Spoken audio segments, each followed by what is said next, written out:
Hey, what's up, you guys? I'm your host, Morgan Ashley, and welcome back to the Proving Points podcast. This is episode 1, and today we're going to be talking about why the cancel culture is full of shit. I honestly do not understand the cancel culture sometimes. I like when people get canceled for good reason, but I do not like when they're easily forgiven and they're uncanceled. Like, who's canceled, why they get canceled, how they get uncanceled. Like, what makes it okay to be uncanceled after being super, super disrespectful? Let's get into this.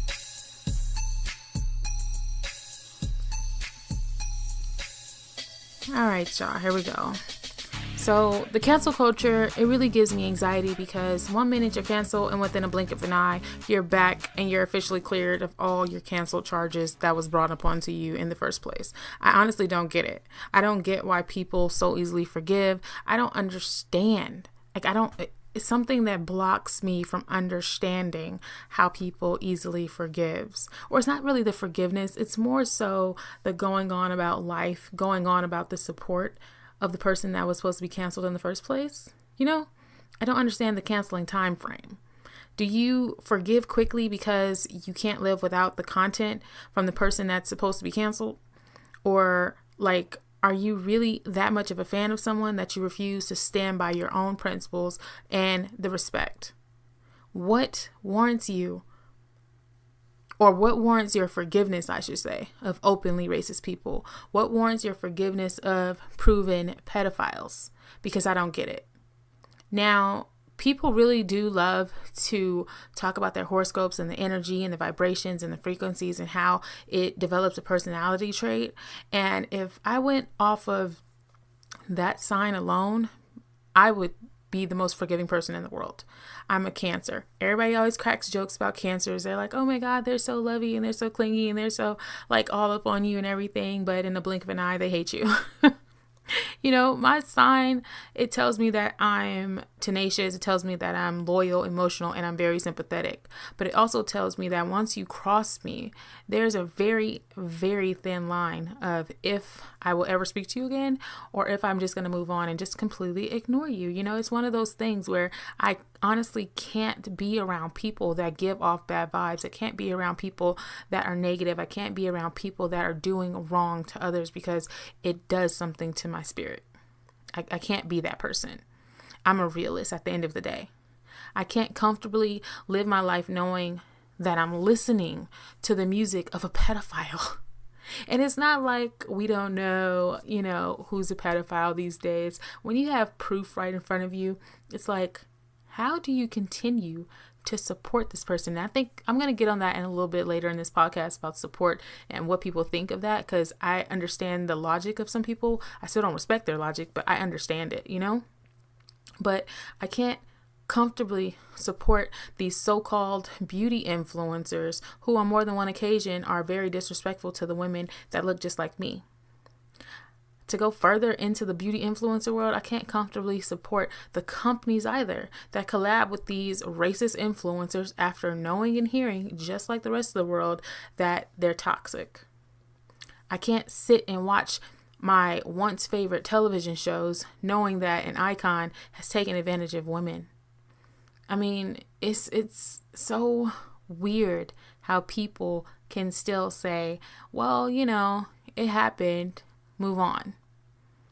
Because when you cancel someone, it shouldn't be temporary because they want to learn from their mistakes and now they're officially open for discussion. No.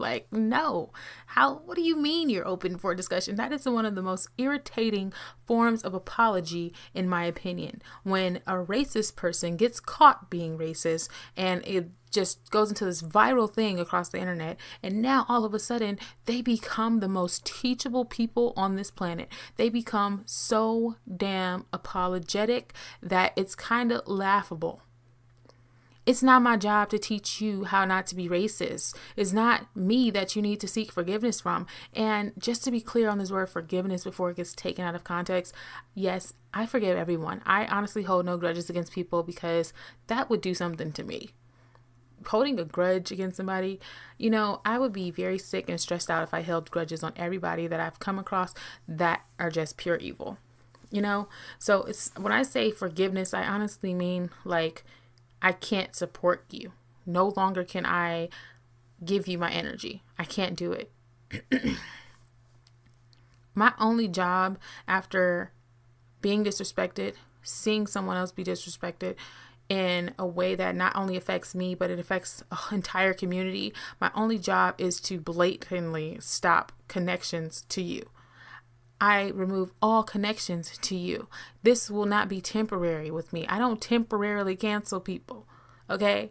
When I see it or when I hear it and I have proof, you're canceled, you're done, it's a wrap. I don't need to hear from you or see from you again because your energy is bad and it's misplaced.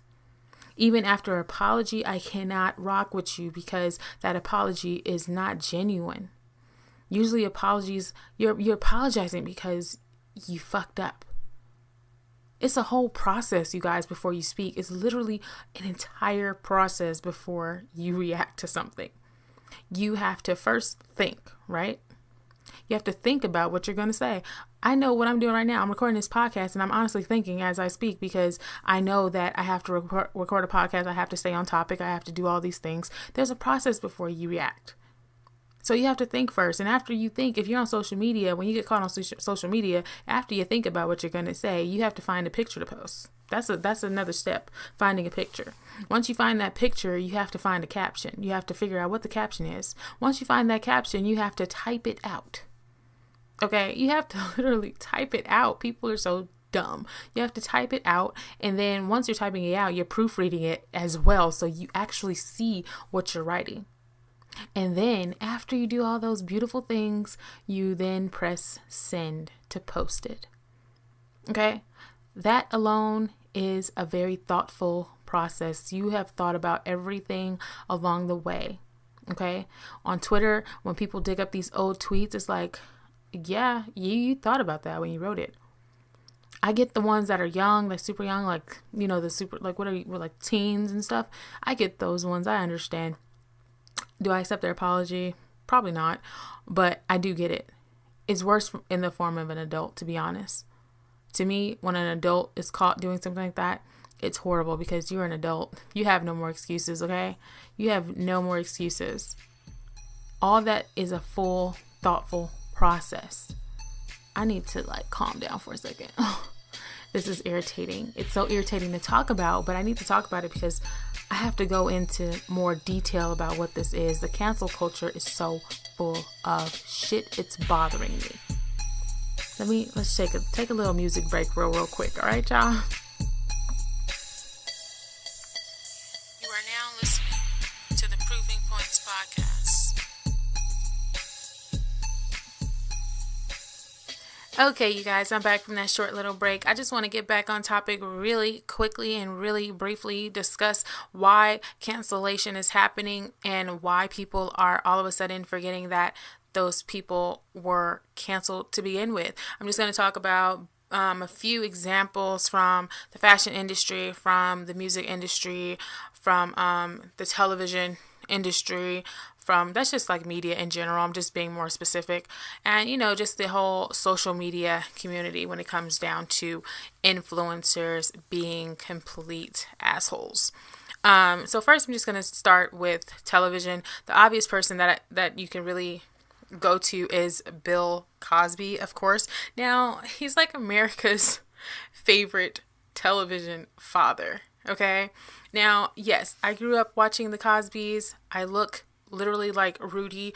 My entire childhood, people called me Rudy. It was very annoying because that's not me, but I totally got the comparison. But anyway, we grew up watching this television show. We fell in love with the aesthetic. We fell in love with how he was raising his children, how it was a whole family. There was a 2-parent household. The kids were on track. The kids were going to college. But in between that, we were learning a lot of life lessons through television. And yeah, he technically raised a lot of kids in terms of giving them hope, like letting them know, you know what, this is possible. This type of family dynamic is possible. He was a doctor, okay? His wife was a lawyer. It's just how do you separate the character from the man? How do you separate them? Even though you grew up watching them, loving them, and learning from them, and really enjoying all of the content that is thrown into your face, at the end of the day, you have to separate those characters. He is a character. He is an actor, okay? And when everybody canceled him out, it was because they kept hearing name after name after name after name after name of all these women that are coming forward and saying he did something to them. He took advantage of them. He gave them drugs. He gave them alcohol. You just... you took advantage of them. Now, I am going to have a separate podcast about the Me Too movement because I do have a biased opinion when it comes to that. But specifically talking about Bill Cosby here, him being canceled for those reasons are 100% valid. I understand canceling him. I understand that he may not have did anything with most of those women. But do I believe that he did something to some of them? Absolutely. And with that belief, and knowing that he has been charged for these type of things, he's in prison for this type of thing, I cannot support him. I cannot continue to be like, oh, well, I grew up watching him, man. He's like a father figure, and, he's a comedian, and he's funny, and, he pretty much raised me off of television. So I have to forgive him. I have to continue to support him. No, that's not what that means. And I get the example of a black man. I get the whole gist of it. I get the example, but just completely speaking on the nature of his whereabouts, I cannot not cancel him out. I can't be like, well, I'm going to pop on a few episodes of Cosby's. I'm going to watch some of these old movies that he did. I'm going to watch some of these comedy shows. No, I'm not. I'm not going to do that. You're done. It's over. But I don't understand how people can just turn a blind eye to it. And a lot of people turn a blind eye because they feel guilty. People feel guilty when they realize that the person that they fell in love with, the person that they grew a connection with, turns out to be very sick in the head. But they're only guilty. Their guilt comes from actually loving and growing with someone, and then them being super disappointing to you. So automatically you feel a little bit of remorse. You feel like you have to kind of, give them a little leeway. You have to kind of be a little bit lenient when it comes to how you care about this person into the future. But in all honesty, you don't have to be that person. It's not your job to make them feel better about their mistakes. These things were happening while he was a very grown man. Okay? These women were very grown women. Yeah, I think some of them kind of lost their hoe card. They kind of probably were out trying to get some sort of job or get some sort of role, and it turns out they didn't do it, and their whole game failed. It happens to the best of them. But not to make a joke out of it, but the women that were affected in this and that were hurt by him and taken advantage of, I cannot feel sorry for him. I cannot feel remorse towards him. I cannot just be like, well, shit happens. No, things don't just happen. They don't just happen. So therefore, people that are forgiving Bill Cosby, people that are saying, they're making an example out of him. Yeah, they are making an example out of him. But there's also some truth to it. Do I know the complete truth? No, because I'm not one of those women. But did I hear enough to be convinced? Yes, absolutely. Is my mind made up on canceling him? Yes, absolutely. Do I care about the opinions of others when it comes towards him? Yeah, I do care. I really do care, because it makes me have some sort of insight to your personality, and it makes me understand your mind and how it works and just how far a relationship can really grow with a person. So yeah, I respect your opinion. I welcome your opinion, but it's one of those things where you agree to disagree and you don't really understand why you're disagreeing. Or in disagreement with someone when it comes to taking advantage of women. And I don't want to be the person who's like, women this, women that. No, I believe if a woman did the same thing to a man, they should be punished as well. I don't know what the punishment should be, but, there's consequences to your actions. Bill Cosby, full on canceled, bro. Canceled. So that's just my take on the Bill Cosby thing. It's just like, yeah, we grew up with him, but he canceled, y'all. He's done. And I don't feel sorry, not even a little bit, because you shouldn't do the things that you do, no matter what. You just shouldn't. Be a kind human. So that's just my take on Bill Cosby. Now, let's just move on really quickly to the influencer department. Everybody knows YouTube is popping. Everybody knows Instagram is popping. Twitter is always popping, you know? And you really want to believe that the people that you're watching, I should say, are really genuine. So when you come across these personalities, you kind of fall in love with them because you're like, oh my God, they're doing so well. And you watch these people grow from the ground up, and then you're hit and smacked in the face with complete disrespect by some of your favorite YouTubers, your favorite Instagrammers. And you're like, God damn it. What just happened? What just happened? You know? And when it happens, it kind of hits you in a way that's very different from your average or typical celebrity, because you relate more to these people because these people are living like a real life. It's kind of like they're in control of their own reality show, and you're super involved in it. You're learning with them, you're growing with them, you're growing a connection just like you do with celebrities on television and celebrities in the music industry, except for YouTubers and Instagrammers are more like you. They're more like real life you know? So the racist people in this community, it's obvious. They don't even try to hide it anymore. I'm convinced that the racists are just full on like, I don't give a F anymore. I'm just going to say what I need to say. I'm going to make up an apology really quickly, and all is forgiven, because the people that are forgiving them are very shallow, like I said in the beginning of this podcast. And they're just like, whatever. They produce great content. They are super funny. They're super relatable. I don't think there's anything relatable about a racist. Okay? And the thing about the YouTube community and the Instagram community, people think is really big. It's not that big. So word travels extremely fast. You know what I mean? And it comes down to your morals and your values and how you treat other people and how you talk to other people. So when you see someone that you aspire to be, or you see someone that's in the same field as you, and you're watching them and you're helping them build their career, and you're helping them put, food on their table, and then they turn out to be genuinely an open racist, it's kind of like a slap in the face. It's a big slap in the face and a kick in the back as well. There's people like Jeffree Star, who I honestly I don't even know how he has followers. I don't get it. I don't understand how he has followers. This man has completely disrespected black women on more than one occasion. He has openly said the N-word with an ER on the end.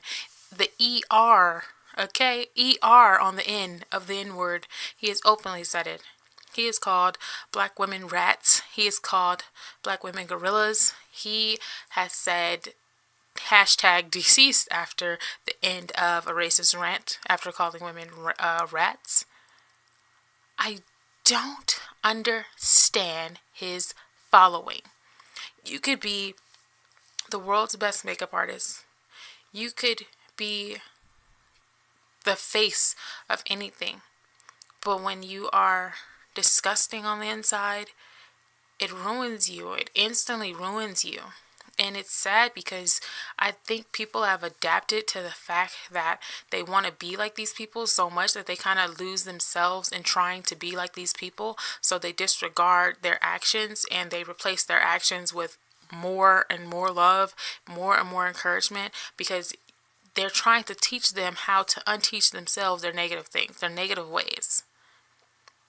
It's the most disrespectful thing to be racist. To think that you're that big of a person to be like, I don't like you because of the color of your skin or where you come from.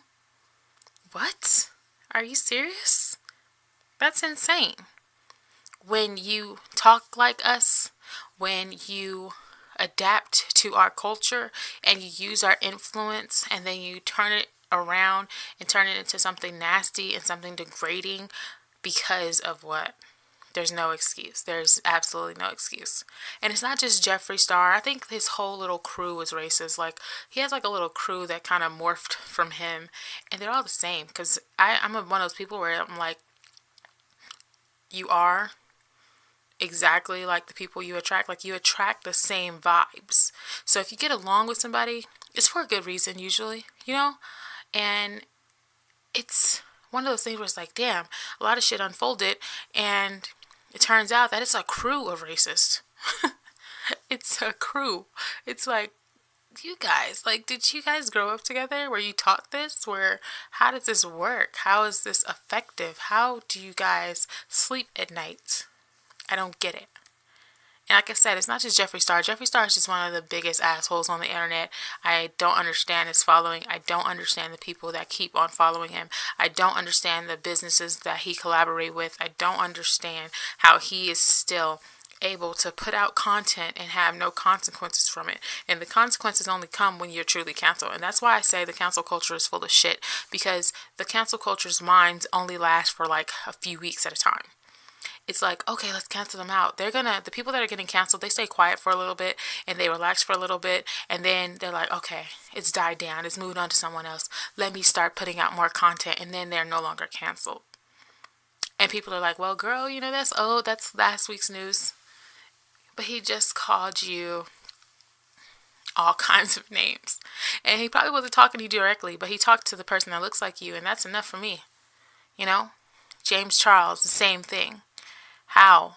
These tweets, it's not funny. They're not funny at all.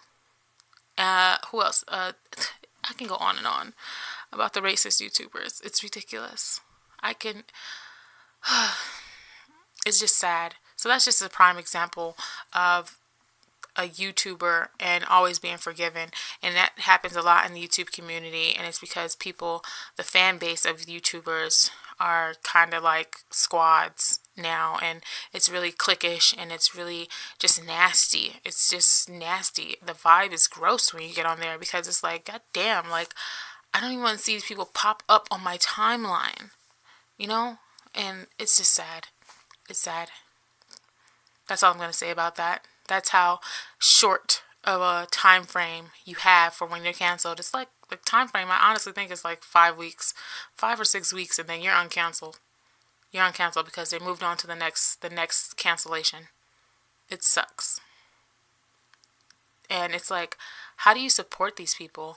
How do you support and constantly give them views, give them likes, buy their products, knowing that deep down inside they hate you? They hate your guts so much. How do you do it? How do you do it? And I'm bringing that up because I see people in different comment sections of these people rooting for them. I'm like, girl, like, what? I'd be so confused, you guys. I'm so confused at how many times black people are so forgiving. It's not just black people. I mean, people of color in general, just super forgiving. Yo, bro, like, I'm serious. When I cancel, you're done. You're canceled for good.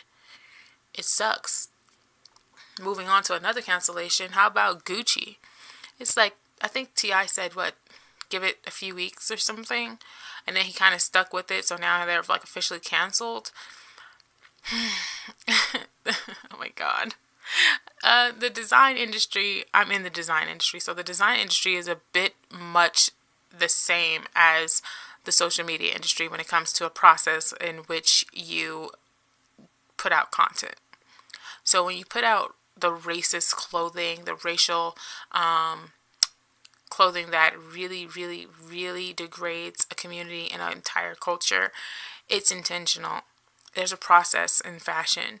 You have to sketch the ideas. If you don't sketch your digital sketching, you're creating an image, okay? Once you create this image goes into the cut and sew process. You're making patterns, you're getting samples, a lot of samples. Those samples, it is not just one sample, one and done. No, you're getting a lot of samples, and it's always the person in charge that has to approve everything. So even after you make the samples, you have to go into production. The production takes you into the sewing area. You're sewing, you're stitching, you're adding all the notions to these designs, you're adding all the details to these designs, and they have to be approved before they're even put into mass production, meaning that you finalize this design, you finalized it, and now it's into mass production. And once it's into mass production, that means you're ready to send it out to the stores. You're ready to send it out to all of your retail stores. You're ready to put it online, meaning it has been approved more than once. It has been approved maybe more than 20 times. That's a process. So no, the apology is not accepted, because that process meant that somebody along the lines has approved this through each step, every single step.